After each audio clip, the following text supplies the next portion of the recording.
আজকে কুমড়োর সবজি বানাবো।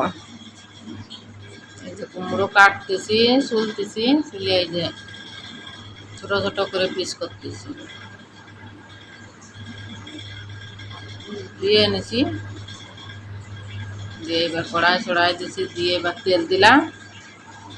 তেল দিয়ে এবার জিরে দিয়ে দিছি, গরম হয়ে গেছে। জিরে কাটিয়ে রাখবো, গাবলিতেই এই জিরে যে কাটিয়ে রাখতেছি। বাজা আগে সোনার কালার বাজা আগে কিন্তু কাটিয়ে রাখতি, এই যে রাখতেছি, যে সোনার কালার হয়ে গেছে। এবার কুমড়ো জাল, তারপরে রসুন, তারপরে পেঁয়াজ আর হারি মির্চি একসাথে দিয়ে ভেজে নিয়ে ভালো করে একটু লাল লাল দুটি রবে ভেজে নিয়ে তারপর কুমড়ো, এই যে কুমড়ো ডালে দিছি। এবার কুমড়ো হলদি, নমক দিয়ে ভালো করে ভাজতে হবে। ভেজে টেজে তারপরে ডেকে দিতে হবে। ডেকে দিলাম। আমার মতো করে বানায় খাও, যেন কত সুন্দর লাগে নিরামিষ। ফের এই যে ঢাকন উঠে দিছে, এবার ফের হিলাই সিলাইয়ে ভালো করে ভাজতে হবে।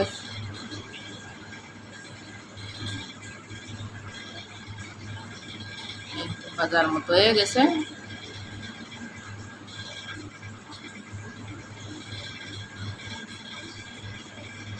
এবার আর একটু ঢেকে দিলাম। এইবার হয়ে গেছে ভাজা। এর মধ্যে এবার লাল মির্চের গুঁড়ো দিতে হবে। লাল মির্চের গুঁড়ো হিলাই চিলাইয়ে ফের এবার জল দিতে হবে।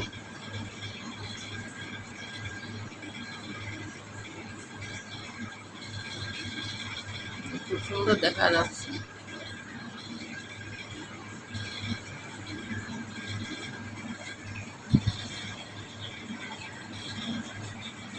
এবার জল ঢেলে দিচ্ছে, এই যে যতটুকু দরকার সিদ্ধ হতে ততটুকু ঢেলে দিচ্ছে। এই যে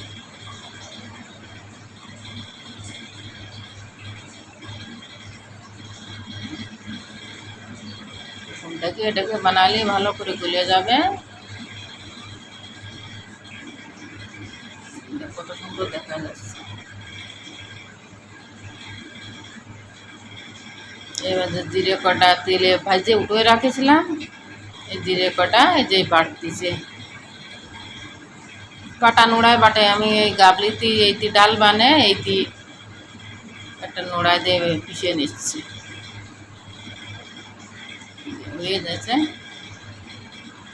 হওয়ার মতো হয়ে গেছে। এবারে চিনি, 1 চামচ চিনি দিছি। মিঠে কোনো একটু চিনি দিলেই ভালো লাগে। হিলাই চিলাইয়ে ভালো করে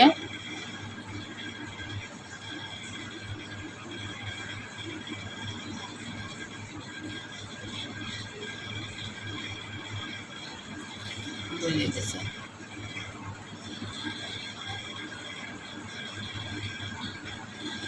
যে গামলিতে জিরে বাটিছি, জিরে রাখেছিলাম, যে বাটিয়ে দিছি জিরে। আর এর মধ্যে এবারে সবজি রাখলাম।